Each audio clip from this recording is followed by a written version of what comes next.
आप देख रहे हैं SY लाइव न्यूज। शनिवार को ठाणे में मनसे निकालेगी ट्रैफिक मोर्चा। गूंजेगी मनसे की हुंकार। ठाणे की सड़कों पर ट्रैफिक का कहर, घंटों जाम, गड्ढों का आतंक और पार्किंग की मार से परेशान ठाणेकर के लिए अब इस अन्याय के खिलाफ उतर रही है महाराष्ट्र नवनिर्माण सेना। आइए जानते क्या कुछ कहा मनसे अध्यक्ष अविनाश जाधव। ठाणे से सारा पुरी की रिपोर्ट। मी तुम्हाला सांगतो, मी तुम्हाला एक गोष्ट सांगतो, उपमुख्यमंत्री साहेबांचा आदेश जर प्रशासनाने पाळला नाही तर महाराष्ट्र नवनिर्माण सेना पाळेल। हे सगळे ट्रक रस्त्यात आम्हाला जर 12च्या आधी ठाण्यात दिसले तर ते आम्ही फोडून टाकू। आता घोडबंद, आता जर तुम्ही ज्युपिटर हॉस्पिटलच्या ब्रिजच्या खाली गेलात तर तिथे 4 लेनचे ट्रॅफिक हेवी ट्रक लागलेले आहेत। आणि आत्ताच आम्ही आत्ताची गोष्ट करतोय, काही वेळापूर्वी 5-10-15 मिनिटापूर्वीची गोष्ट आहे की आत्ता देखील तिथे हेवी ट्रक उभे आहेत। सो जर माननीय उपमुख्यमंत्र्यांचा जर तुम्ही आदेश पाळणार नसाल तर आदेश पाळणार कोणाचा मग?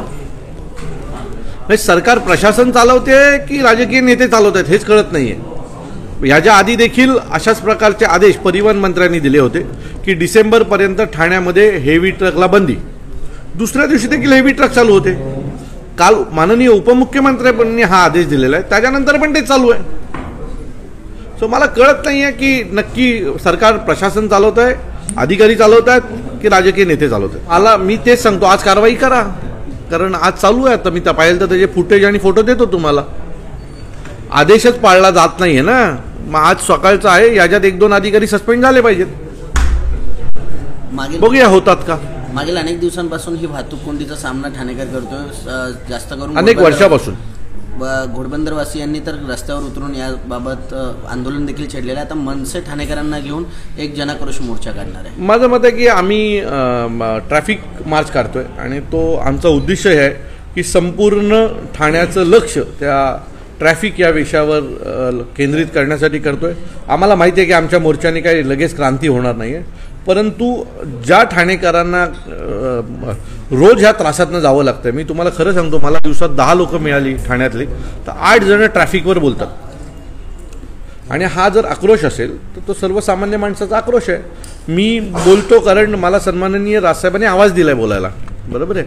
ह्या लोकांकडे बोलायला आवाज नाही आहे, त्यामुळे त्यांचा आवाज म्हणून मी ठाणेकरांसमोर जाणार आणि आज ना उद्या ठाण्याच्या ट्रॅफिकच्या विळख्यातनं बाहेर काढणार।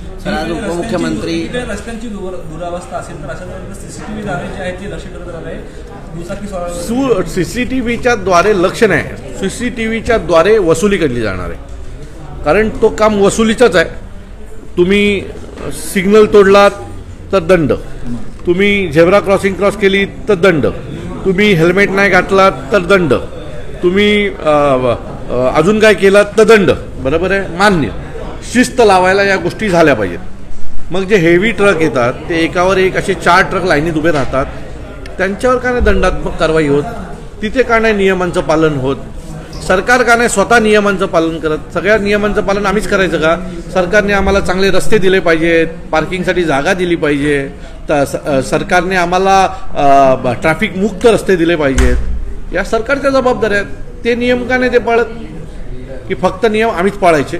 तर असं याच्या पुढे होणार नाही। रस्त्याच्या बाजूला पण मोठे मोठे ट्रक पार्किंग केले, त्यांना काय दंड दिले जात नाही, मग नागरिकांना का?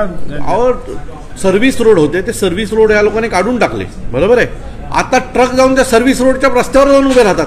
किमान पहिलं असं होतं की एखादी ॲम्ब्युलन्स त्या ट्रॅफिकमध्ये अटकली तर ती सर्व्हिस रोडने निघून जायची, आज ती देखील उपाययोजना बंद झाली। म्हणजे एखाद्याला हॉस्पिटलला जायचंय किंवा कुठे जायचंय तर किमान तो गाडी सर्व्हिस रोडला टाकायचा आणि सर्व्हिस रोडनी निघून जायचं। आता काय झालंय की तो सर्व्हिस रोड काढल्यामुळे ट्रक अख्खेच्या अख्खी मोठी लाईन लावतात, 1, 2, 3, 4, 5, 6 सगळ्या लेन ते व्यापून टाकतात आणि निघून जातात। ट्रक चावी काढून निघून जातात, त्यांना माहिती आहे याला काही जॅमर पण बसणार नाही आणि याला काही टोचन पण नाही बसणार आहे, त्यामुळे ते बिंदास्त असतात, त्यांना काही फरक पडत नाही। ते राजस्थान, गुजरात कुठून तरी बाहेरनं आलेले असतात आणि ते स्वतःच्या मनाचे मालक असतात। जोपर्यंत ते हेवी ट्रक ठाण्यात पोहोचणार नाही तोपर्यंत ही ट्रॅफिक होतच राहणार। मी तुम्हाला सांगतो, मी तुम्हाला एक गोष्ट सांगतो, उपमुख्यमंत्री साहेबांचा आदेश जर प्रशासनाने पाळला नाही तर महाराष्ट्र नवनिर्माण सेना पाळेल। हे सगळे ट्रक रस्त्यात आम्हाला जर 12च्या आधी ठाण्यात दिसले तर ते आम्ही फोडून टाकू। सर, उपमुख्यमंत्री ठाण्याचे आहेत, ते मुख्यमंत्री देखील राहिलेले आहेत। मी तुम्हाला परत सांगतो की माननीय उपमुख्यमंत्री साहेबांचा आदेश आम्ही महाराष्ट्र सैनिक पाळू. 12च्या आधी जर ट्रक रस्त्यात दिसले ठाण्याच्या तर ते आम्ही याच्या पुढे फोडून टाकू.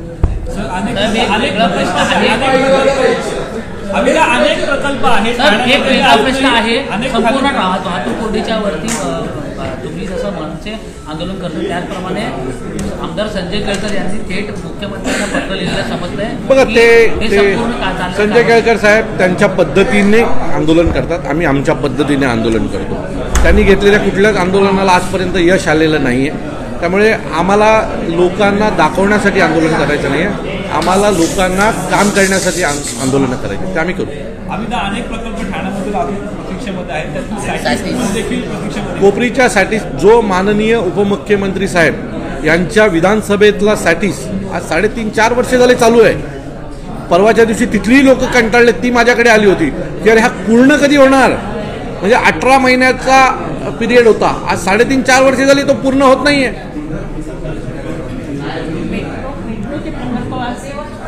मेट्रो, MMRD, MSRD सगळे ठाण्यात आहेत, पण फक्त टेंडरमधले पैसे खाण्यासाठी, बाकी कशासाठी. सगळं होईल पण आपण वरती गेल्यावर पुढच्या पिढीसाठी, आपल्यासाठी काय नाही.